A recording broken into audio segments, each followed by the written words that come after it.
काशी हिंदू विश्वविद्यालय में 24 घंटे से चल रहा है छात्राओं का प्रदर्शन।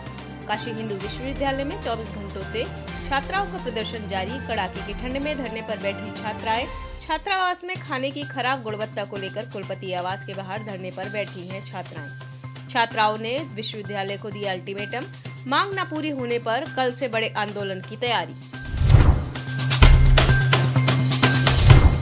तेलंगाना के सीएम चंद्रशेखर राव कर रहे हैं आगामी लोकसभा चुनाव की तैयारी।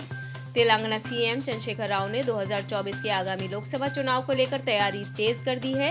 केसीआर खम्मम में कर रहे हैं बड़ी रैली। इस रैली में समाजवादी पार्टी प्रमुख अखिलेश यादव, दिल्ली के मुख्यमंत्री अरविंद केजरीवाल, पंजाब के सीएम भगवंत सिंह मान और केरल के सीएम पिनराई विजयन भी हुए शामिल।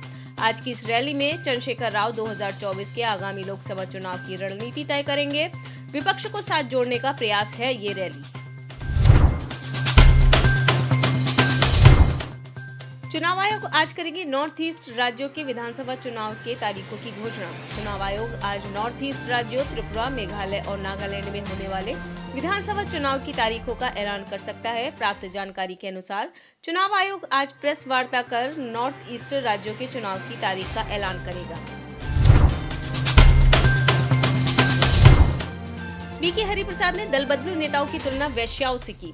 अपने विवादित बयानों के लिए मशहूर कर्नाटक कांग्रेस के नेता और विधान परिषद में विरोधी दल के नेता बीके हरिप्रसाद ने कांग्रेस छोड़ बीजेपी में जाने वाले आनंद सिंह पर निशाना साधते हुए दिया विवादित बयान। बीके हरिप्रसाद ने आनंद सिंह की तुलना वेश्याओं से करते हुए कहा, जो महिलाएं अपने पेट के लिए अपना जिस्म बेच देती हैं उन्हें हम वेश्या कहते हैं, लेकिन जो लोग कांग्रेस के टिकट पर चुनाव जीते और भारतीय जनता पार्टी में शामिल हो गए उन्हें आप क्या कहेंगे। तेलंगाना बीजेपी प्रमुख बंदी संजय कुमार की पीएम मोदी ने राष्ट्रीय कार्यकारिणी में की तारीफ। तेलंगाना के बीजेपी प्रमुख बंदी संजय कुमार ने तेलंगाना में प्रजा संग्राम यात्रा निकालकर राज्य में काफी चर्चा बटोरी। पिछले महीने संपन्न हुई इस यात्रा में काफी बड़ी संख्या में लोगों ने हिस्सा लिया। वैसे तो हिंदी बेल्ट में इन्हें कम ही लोग जानते हैं, परंतु राष्ट्रीय कार्यकारिणी की बैठक में पीएम मोदी से तारीफ पाने के बाद अब ये चर्चा में है। 22 जनवरी को होगी बीजेपी प्रदेश कार्य समिति की बैठक। 22 जनवरी को इंदिरा गांधी प्रतिष्ठान में होगी प्रदेश पार्टी कार्य समिति की बैठक। बैठक में संगठनात्मक विषयों पर होगी चर्चा। बैठक में दिशा निर्देशों को लागू करने के बारे में भी होगी चर्चा। निर्णय को निचले स्तर तक लागू करने के बारे में होगी चर्चा। भाजपा प्रदेश कार्य समिति की बैठक 26 जनवरी को होगी। जिला कार्य समिति की बैठक 5 फरवरी को आयोजित होगी। मंडल समितियों की बैठक 12 फरवरी तक करने का निर्देश।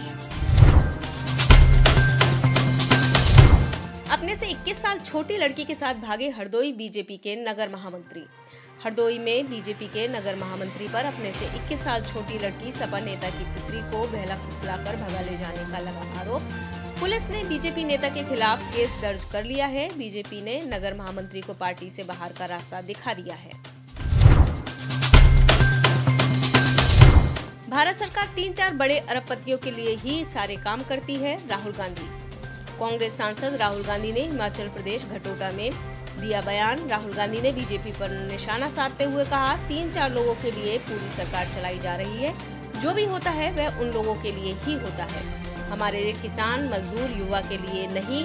भारत सरकार जो भी करती है वह भारत के 2-3 सबसे बड़े अरबपतियों की मदद करने के लिए ही करती है। वीडियो कॉन्फ्रेंसिंग के जरिए सांसद खेल महाकुंभ का पीएम मोदी ने किया उद्घाटन। प्रधानमंत्री मोदी ने वीडियो कॉन्फ्रेंसिंग के जरिए बस्ती में हो रहे सांसद खेल महाकुंभ का किया उद्घाटन। दोपहर 1 बजे सांसद खेल महाकुंभ का हुआ उद्घाटन। बस्ती में सांसद हरीश द्विवेदी कर रहे हैं सांसद महाकुंभ का आयोजन। सीएम योगी सांसद खेल महाकुंभ आयोजन में शामिल होने के लिए 12:30 पर अमर शहीद सत्यवान सिंह स्टेडियम पहुंचे। सीएम ने दोपहर 2 बजे सूचना प्रदर्शनी का किया उद्घाटन। सीएम बस्ती मंडल के सांसद विधायक के साथ बैठक भी करेंगे। सिमी पर प्रतिबंध को चुनौती देने वाले मामले की सुप्रीम कोर्ट में हुई सुनवाई। केंद्र सरकार ने सुप्रीम कोर्ट में हलफनामा दाखिल कर सिमी पर लगे प्रतिबंध को सही ठहराया है। केंद्र सरकार ने कहा, भारत में इस्लामी शासन स्थापित करने के उद्देश्य से किसी भी संगठन को अस्तित्व में रहने की अनुमति नहीं देंगे। केंद्र सरकार ने कहा, सिमी भारतीय राष्ट्रवाद के खिलाफ है। 2019 के प्रतिबंध आदेश को चुनौती देने वाले सिमी के एक पूर्व सदस्य द्वारा दायर याचिका पर सुप्रीम कोर्ट में हुई सुनवाई। राष्ट्रीय लोकदल जनसंवाद के जरिए करेगा सरकार की नीतियों का विरोध। राष्ट्रीय लोकदल सरकार की नीतियों के विरोध में करेगी जनसंवाद। सरकार की नीतियों के विरोध में घर घर जाकर करेगी जनसंवाद। स्वर्गीय चौधरी अजीत सिंह की जयंती पर होगा कार्यक्रम। प्रदेश में 12 फरवरी से इस कार्यक्रम का होगा आरंभ। 1 सप्ताह तक चलेगा सरकार विरोधी अभियान कार्यक्रम। नगर निकाय आरक्षण को लेकर ओबीसी गणना की जिम्मेदारी आयोग सदस्यों को सौंपी गई। निकाय चुनाव में पिछड़ों को उनकी आबादी के आधार पर सीटों के आरक्षण को लेकर गणना का काम आयोग के सदस्यों को सौंपा गया। आबादी के आधार पर सीटें और वार्ड आरक्षित किए जाएंगे। मंडलीय बैठकों की प्रक्रिया को माह के अंत तक पूरा कर लिया जाएगा। जिलों से मिलने वाले डेटा के मिलान की प्रक्रिया शुरू की जाएगी। आयोग ने लखनऊ से मंडल के बैठकों का सिलसिला किया शुरू। माघ मेले में धर्म परिवर्तन की साजिश का हुआ पर्दाफाश। हिंदू मुस्लिम धर्म से जुड़ी 2004 पुस्तकों के साथ 3 लोगों को किया गया अरेस्ट। प्रयागराज पुलिस ने मेला क्षेत्र से मुस्लिम और हिंदू धर्म से संबंधित आपत्तिजनक लेख वाली 2004 पुस्तकों को किया जब्त।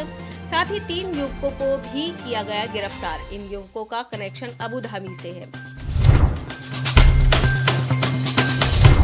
राजस्थान कैडर के आईपीएस रहे पंकज कुमार सिंह बने राष्ट्रीय उप सुरक्षा सलाहकार। भारत सरकार से बड़ी खबर। राजस्थान कैडर के आईपीएस रहे पंकज कुमार सिंह को मिली बड़ी जिम्मेदारी। पंकज सिंह को देश का उप राष्ट्रीय सुरक्षा सलाहकार बनाया गया है। वर्तमान में राष्ट्रीय सुरक्षा सलाहकार हैं अजीत डोभाल। हाल ही में डीजी बीएसएफ पद से सेवानिवृत्त हुए थे पंकज सिंह। मशहूर शायर वसीम बरेलवी सड़क हादसे में घायल। मशहूर शायर वसीम बरेलवी का दिल्ली से बरेली आते समय हुआ एक्सीडेंट। वसीम बरेलवी की कार टैंकर से टकराने से हुआ हादसा। इस हादसे में शायर वसीम बरेलवी के हाथ में फ्रैक्चर हुआ है। फिलहाल वसीम बरेलवी दिल्ली के एक निजी अस्पताल में भर्ती हैं। खबर के मुताबिक प्रोफेसर बरेलवी बहरीन में मुशायरा पढ़ने के लिए गए थे और रविवार को दिल्ली लौटे थे। मीरगंज कस्बे के रहने वाले शायर अकील नोमानी भी थे साथ में। क्रेटा कार शाम करीब 4 बजे हापुड़ के पास एक ट्रक से टकरा गई। हालांकि वसीम बरेलवी की हालत स्थिर बताई जा रही है। यूक्रेन की राजधानी कीव में हेलीकॉप्टर क्रैश हादसे में 3 वीवीआईपी की मौत। यूक्रेन की राजधानी कीव के पास बिल्डिंग से टकराकर एक हेलीकॉप्टर क्रैश। इस हादसे में कुल 16 लोगों की मौत। मरने वालों में यूक्रेन के गृह मंत्री समेत 3 मंत्री शामिल हैं। मरने वालों में 2 बच्चे भी हैं। मृतकों की संख्या बढ़ने का भी अनुमान है।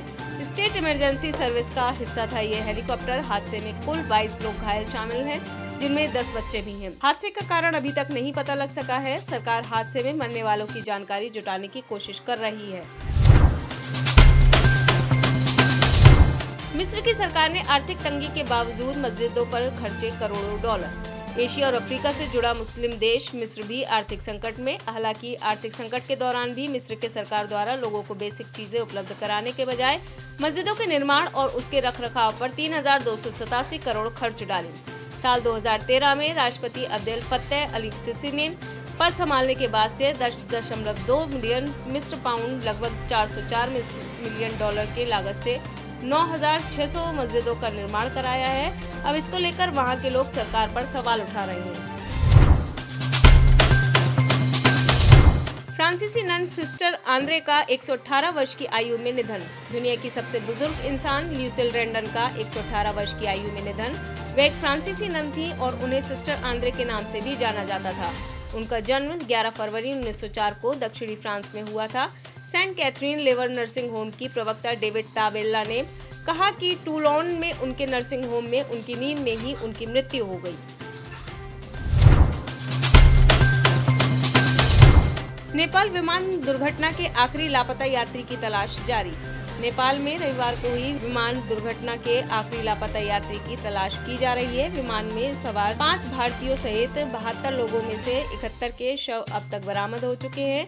एक अंतिम शव की तलाश की जा रही है। इंडोनेशिया में बार बार आ रहा है भूकंप, दहशत में है लोग। इंडोनेशिया में बीते 2 दिनों से लगातार बार बार आ रहा है भूकंप, लोगों में दहशत का माहौल है। बुधवार की सुबह भूकंप आने के कुछ ही घंटे बाद एक बार फिर से 7 से भी अधिक रिक्टर तीव्रता वाला भूकंप आने से डरे लोग। भूकंप का केंद्र गोरोंटालो के 65 किलोमीटर दक्षिण पूर्व के पास समुद्र के 147 किलोमीटर नीचे था। 2004 में हिंद महासागर की सुनामी को याद कर डरे लोग। आप इस खबर के बारे में क्या सोचते हैं, हमें कमेंट सेक्शन में बताएं। साथ ही ब्रह्मास्त्र न्यूज को सब्सक्राइब और शेयर भी जरूर करें।